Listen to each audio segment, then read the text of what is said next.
So hi, Vivek. A very warm welcome to you. Paul, thank you so much for considering us to be part of your platform, your journey. We're delighted to be here today and share what we feel should kind of be the way forward for humans as a civilization. Uh, First of all, my name is Vivek Shah. I'm currently located in Ahmedabad, India. Just earlier, I was based in California working in IT. Right now, we have a firm that is doing ecological design along with organic farming. So what we do is we repair the damage done to the environment. What is the difference that you're making? So difference we are making, first of all, we established ourselves here. We started learning about the local culture, local practices, not culture as in human culture, but the agriculture and the natural culture. So we started off with our own farm. Right now we are doing 10 acres of organic farming, which we've been able to reach a lot of people through it. We've been doing courses on organic farming, kitchen gardening workshops. So I think that's one literal way we've been able to like make the difference in people's life. It's just to get them more aware about these things, but awareness in terms of getting them involved actually on the ground, which I feel is more powerful than just reading it in a book somewhere or like on social media. And on the flip side, what we're doing a lot of projects for people, wherein we're developing their lands into more sustainable lands, which could be ecological design or natural landscaping or some water conservation works or reforestation of an area. So that is the impact we're beginning to make. And that is sort of the social enterprise part of it. That is the profit of that is how we make our living as well. Right. So where did you learn all this from? A lot of this knowledge is, I would say, self-taught and like learned from the field, but we definitely got a start. We did a permaculture design course to begin with as a starting point in our journey into nature. And I think after that, it's just been mostly setting up our own farm, the 10-acre farm, working on other people's farms, and then doing all these projects along the way. So where did you do this course? This was in Oregon. This was before we moved back to India. So how much of what you learn in Oregon is applicable in India? Is it all the same principles? I think overall the principles stay the same, but given that not everything works in every context. How long were you in the US till you decided to come back to India? I would say I spent about a decade in the US, almost a decade. Yeah. Okay. And what was that point where you wanted to come to India and do something more, with the land and with nature? So these are two different things. I wanted to come to India. Basically, I knew that I was going to come back. I didn't know when or where. And it was some point in my last year of college where I just began to feel a little disillusioned with the system and what I was learning, especially because I could foresee what I was going to do for the rest of my life. Mm-hmm. And part of me was not comfortable just sitting on a desk, working on these hypothetical problems. For me, they seem like non-real problems. What seemed like the most urgent, immediate problem was everyone trying to do something for fixing climate change. Mm-hmm. At least to me, everything else seemed that could be done later. So the people who are showing interest in learning that, are they from an agricultural background or are they normal people? I mean, like from a sort of a more academic background, wanting to make a difference to the world like you did? Yeah, I think most of the people who've been involved are urban folks. But I think it's not so much about making a difference in the greater world. It's more about themselves or their families engaging with nature. Right. But does your idea have a business? Is it validated at a business level? Does it bring you money now? Is it sustainable? Yes, absolutely. All the projects we're doing, they're paid projects. People are paying us market rates or sometimes above market rates as well.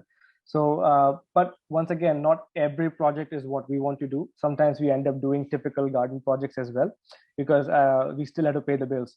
Right, absolutely. Yeah. Which was my question, because, a lot of times when we speak about finding purpose and making a difference to the world, this is what people ask. The conversation always comes down to, I have great ideas, but I'm not sure if I can pay my bills with it. So you would say it's self-sustaining. It also helps you it helps you pay your bills in a little bit more? No, not the farm, not at all.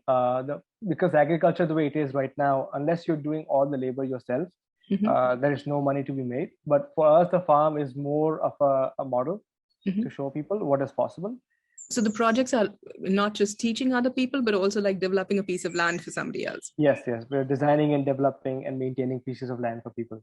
We should be able to do projects elsewhere. And one key part is to have a team that is trusted, that is technically sound to handle stuff there. Right. So that is the model we are looking at, is having this team effort going forward. And what, Vivek, would you say are the most frustrating moments or parts of doing something that's so close to your heart? I think sometimes just not getting enough business, but not in terms of money, but in terms of like, sometimes we get excited for a project that is being discussed. Sometimes it doesn't materialize, but we feel frustrated. Yes, we didn't make money off it. That's one part, but that is not the most important part. The most important part is all the ideas and thoughts we had in mind for that, is how we could have just done something amazing. Has that sense of purpose, or rather that, or maybe I should go do something else, does that occur from time to time? It does not really, because I think that would occur if we were not making a living doing the same thing. And you said you did a course in permaculture in the US, but I wanted to ask you, we have a lot of wisdom from Vedic farming. Yes. Are they very different from each other? So I think ultimately it's probably the same knowledge set in different language, different form. And for me, one of the things that struck me about what you've said or you've shared is we have to work for the planet. So do you have a lot of people reaching out to you for the same reason? Do they does this approach resonate with people, especially in India? Or are they still, no, I sit in my office and I do work and I'm happy to just read such stories? Yeah, I think it's a bit of both. We've definitely seen an uptick in inquiries and people reaching out to us and wanting to do these things. But of course, there are a lot of practical hurdles to get over before people start doing these things. And I don't know how we're going to bring a systemic shift, but I think that is actually what is required. One thing that I feel is a misread or misprojection out there is like, if you work for the ecology, then you have to compromise your lifestyle. But I feel like both are possible. Right. I think there's an image in mind that when you do this type of work, you are like living in the past somewhere. But I think we can happily marry them both.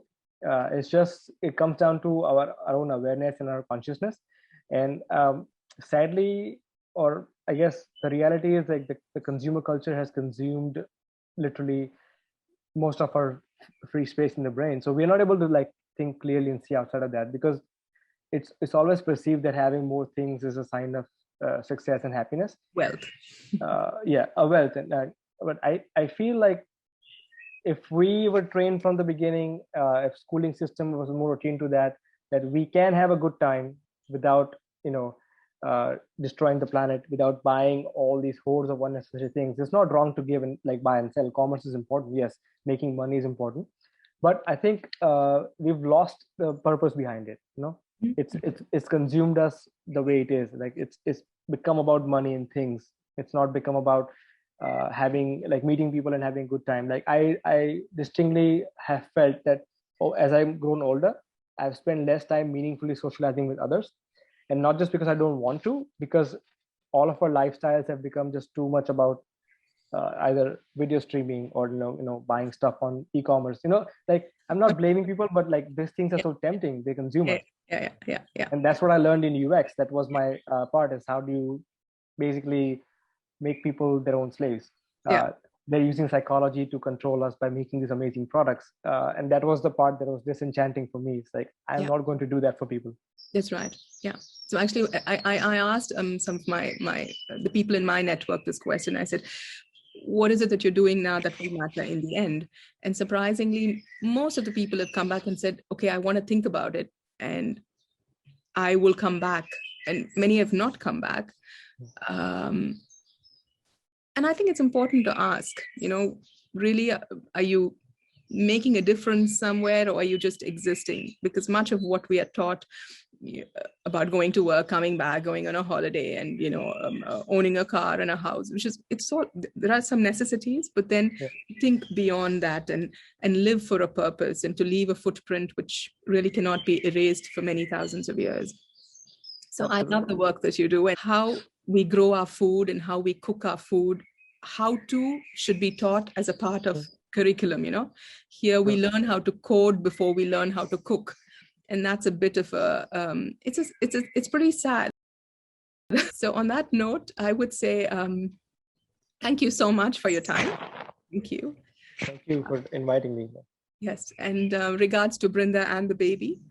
And hopefully sometime when I'm in India, I get a chance to see your farm or refer your farm to other people, and get them to also work for the environment and the planet.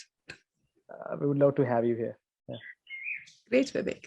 Great. Thank you so much for your time. Yeah, thank you. Bye-bye. Bye-bye.